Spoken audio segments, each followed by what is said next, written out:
Halo teman-teman, namaku Hendras dan hari ini kita akan belajar pemrograman Java. Materi kita pada hari ini adalah variabel dan setelah pembahasan selesai kita akan langsung coba praktek. Jadi siapkan NetBeans-nya. Buat teman-teman yang belum install NetBeans bisa install dulu atau kalau mau lihat tutorialnya bisa lihat di videoku sebelumnya tentang instalasi NetBeans. Oke, jadi apa itu variabel?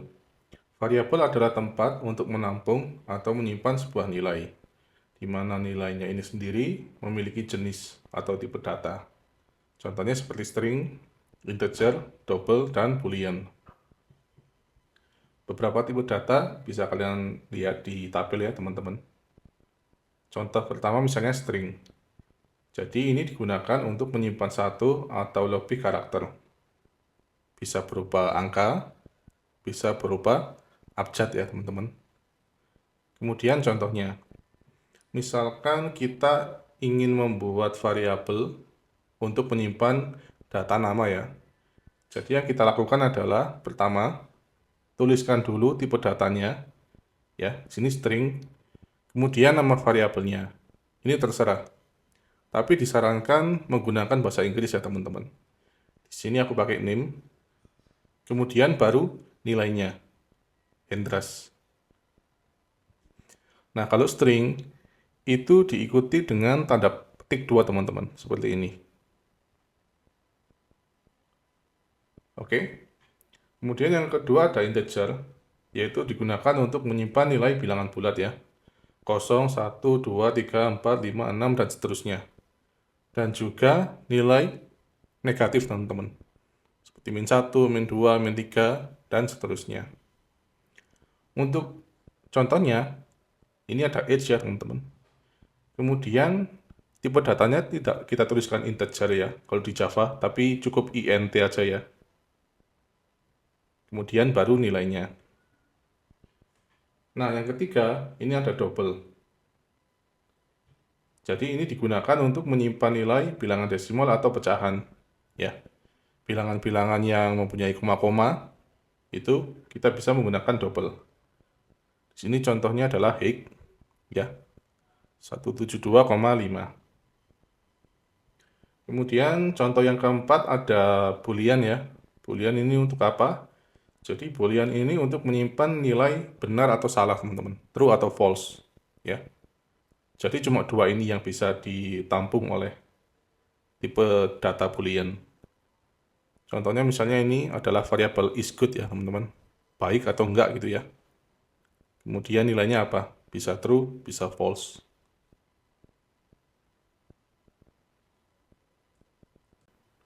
Oke, sebelum kita lanjut praktek coding, di sini ada kuis kecil ya teman-teman. Jadi tujuannya untuk memastikan bahwa teman-teman sudah paham ya dengan materi yang baru saja kita bahas. Di sini ada 5 contoh variabel ya teman-teman. Nah, dari kelimanya ini, aku pengen teman-teman memilih tipe data yang cocok buat setiap variabel yang ada ya. Misalnya variabel one ini cocoknya apa? String kah? Atau integer kah? Atau yang mana ya? Jadi aku kasih waktu beberapa detik ya, atau beberapa menit buat teman-teman untuk kasih tahu jawabannya. Nanti setelah teman-teman udah ketemu jawabannya, kita cocokkan bareng-bareng. Jadi mungkin video ini bisa teman-teman pause dulu ya. Ya teman-teman, gimana? Udah tahu jawabannya? Sekarang kita bahas bareng-bareng ya. Untuk variabel one, ya, password 123, ini string ya teman-teman. Di sini ada tanda petik duanya, ya. Ini adalah string. Kemudian variabel two, ini integer ya. Jadi ini bilangan bulat tanpa ada koma-koma ya. Kemudian variabel 3, ini string ya teman-teman. Karena meskipun ini adalah angka ya, kemudian dia ada komanya, ini bukan double ya. Ini string karena ini memiliki petik 2.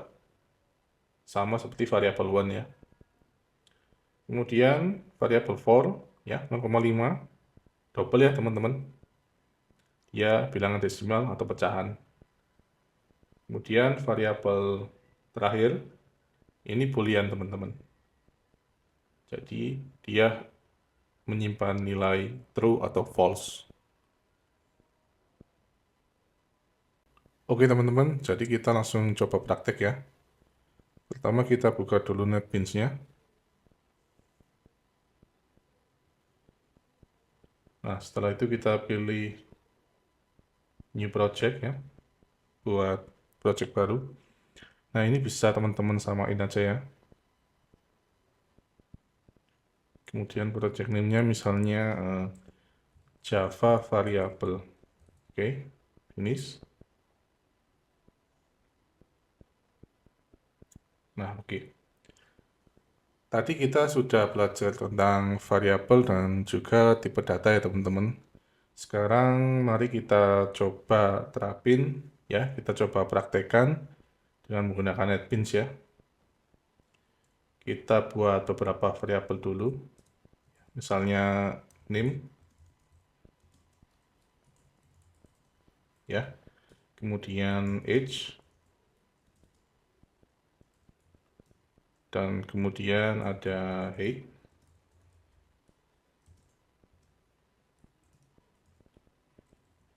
Nah, untuk menampilkannya, kita bisa menggunakan yang disebut dengan system.out.println ya teman-teman. Jadi seperti ini tampilannya.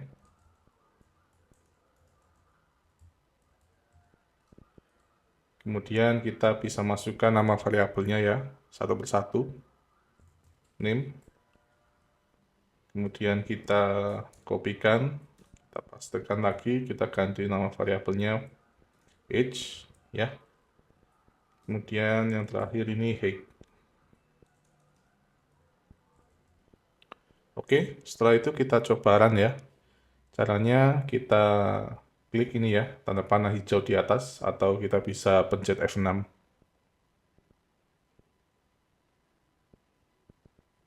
Nah, kalau sukses, teman-teman bisa lihat ya, di sebelah kanan ini muncul ya, Hendras, kemudian 20, ini age-nya ya, kemudian 172,5, ini height-nya.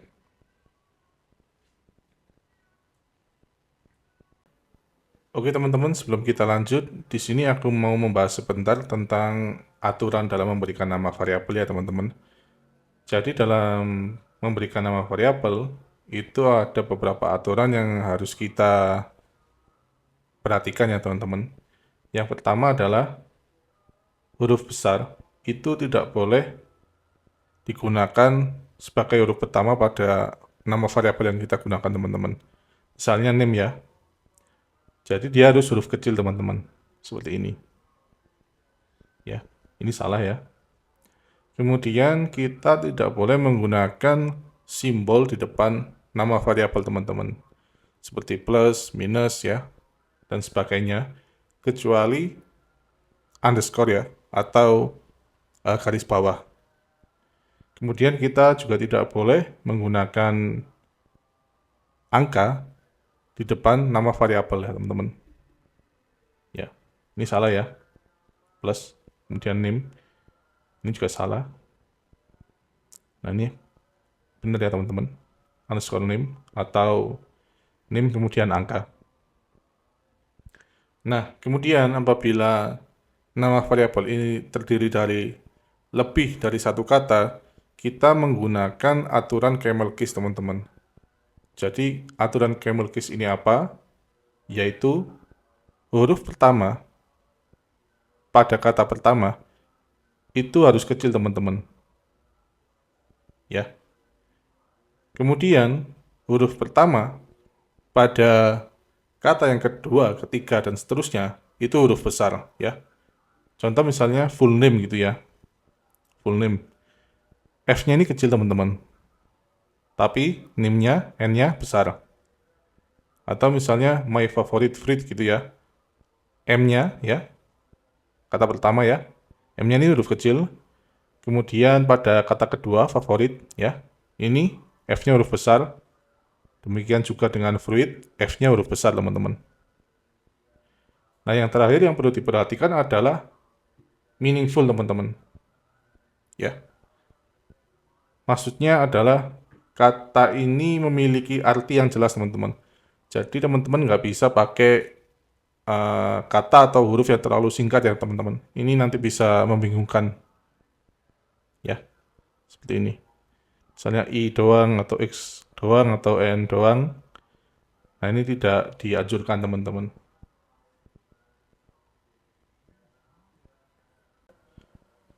Nah, biar lebih paham, aku buat sebuah contoh kasus ya, teman-teman. Misalnya kita disuruh membuat aplikasi My School gitu ya namanya. Jadi aplikasi ini dapat menginput beberapa data murid ya, seperti nama, nomor absen, kemudian kelas berapa. Setelah itu, setelah user menginputkan beberapa data tersebut, dia akan menampilkan reviewnya, teman-teman. Oke, jadi gimana caranya? Langsung kita praktekkan ya. Pertama kita hapus dulu.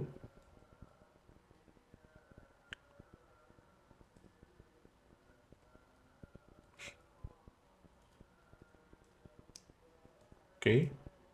Nah, pertama kita bikin dulu perintah untuk menginputkan beberapa data ya, seperti nama, nomor absen, dan kelasnya ya. System.out.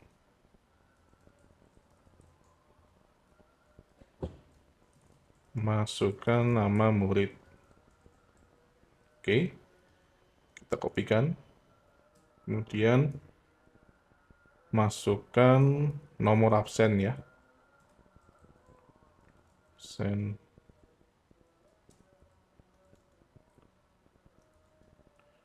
Kemudian kita paste lagi. Masukkan kelas. Ya.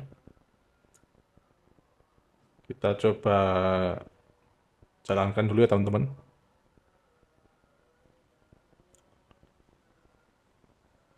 Oke. Nah, setelah itu kita harus bikin cara, teman-teman. Kita harus bikin caranya supaya aplikasi ini dapat menerima inputan dari user, teman-teman. Nah, caranya gimana? Caranya seperti ini, teman-teman. Jadi di Java itu ada yang namanya scanner ya, teman-teman. Kita bisa menggunakan untuk men-scan ya, atau mengambil nilai dari inputan user. Caranya kita import dulu, import seperti ini, teman-teman.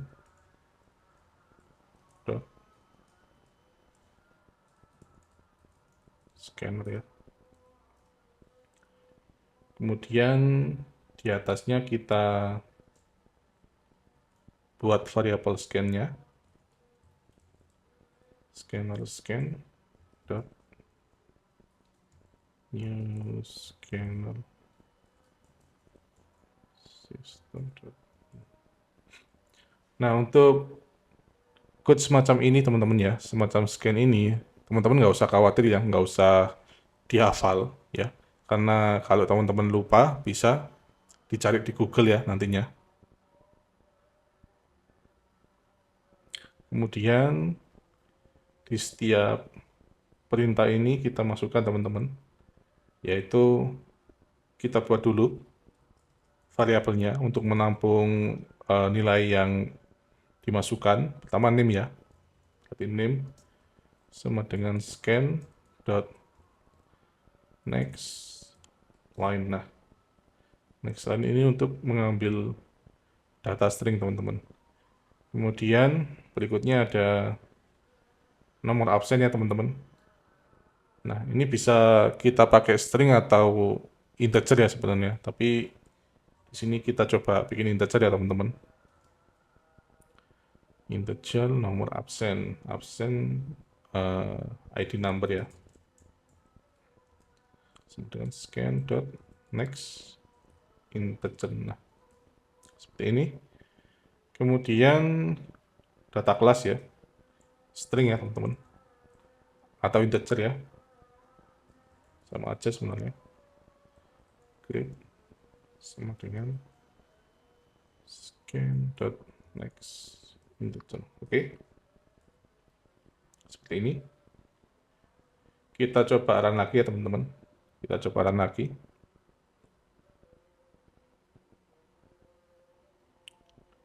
Nah, ini sudah muncul ya perintahnya, masukkan nama murid, misalnya Hendras gitu ya. Hendras.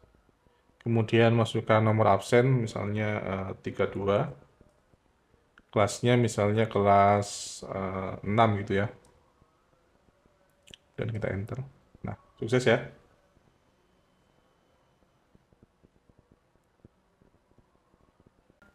Oke, setelah itu kita bikin reviewnya ya teman-teman. Caranya bagaimana? Jadi caranya seperti ini teman-teman. Kita tinggal print aja ya data-data yang udah dimasukkan. Pertama kita tulis dulu. Misalnya data yang dimasukkan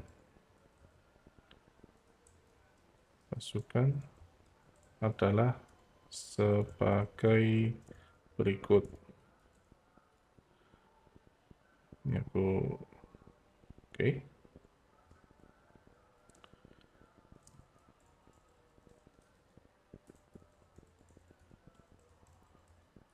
Oke, pertama ada data nama ya. Kita tulis nama. Kemudian titik 2 plus name. Oke. Jadi tanda plus di sini teman-teman ya. Ini untuk menggabungkan dua data teman-teman. Yang pertama di sini ada labelnya ya teman-teman. Kemudian di sampingnya baru data dari variabel yang bersangkutan. Di sini name ya. Kemudian kita print juga nomor absennya ya. Nomor absen. Sini ID number. Oke. Kita pastekan lagi kelas ya. Sini ada grade.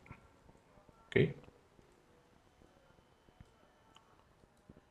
Sini aku tambahkan seperti ini teman-teman ya.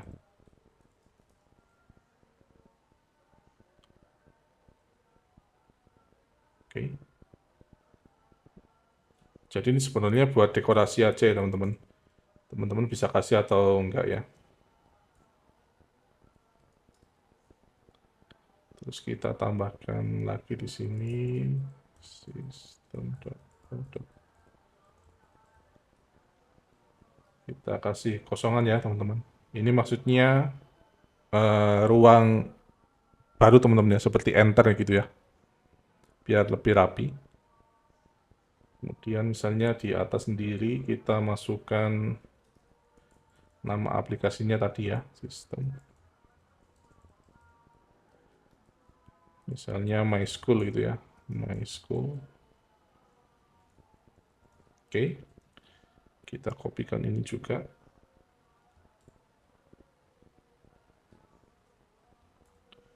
Oke. Kemudian kita tambahkan baris baru lagi teman-teman biar rapi. Setelah itu kita coba run lagi ya teman-teman.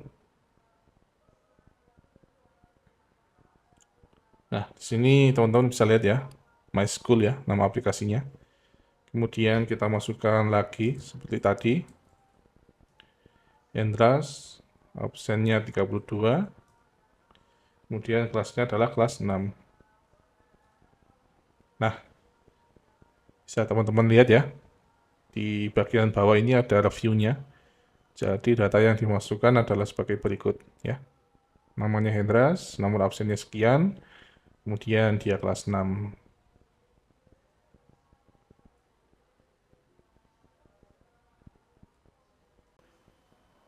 Oke, jadi sebelum kita akhiri ya, mungkin ada teman-teman yang bertanya-tanya dan masih bingung gitu loh. Apa sih bedanya string sama integer kalau gitu ya? Karena kita lihat ya di sini grade ya, itu kan masukannya number ya atau angka. Kenapa bisa pakai integer? Kenapa bisa pakai string? dan kapan sebenarnya kita pakai integer atau string ya. Jadi teman-teman, pemakaian string ini digunakan ketika variabel yang kita pakai itu atau yang kita buat itu nantinya tidak digunakan untuk perhitungan teman-teman ya. Perhitungan itu maksudnya apa? Misalnya aku bikin variabel namanya nomor atau angka gitu ya. String angka pertama. Oke. Ya. Kemudian ini 2 misalnya ya. Kemudian ada lagi string angka kedua. Oke. Ini misalnya 4. Oke. Kemudian di bawahnya kita akan menambahkan kedua variabel ini teman-teman. Ya. Misalnya string total sama dengan angka pertama tambah angka kedua. Nah, untuk proses seperti ini teman-teman, ini kita tidak bisa menggunakan string ya teman-teman. Jadi kita harus menggunakan integer. Oke? Kalau kita run, misalnya ya, kita coba hapus dulu ya. Kita coba hapus dulu semuanya. Apabila kita print totalnya,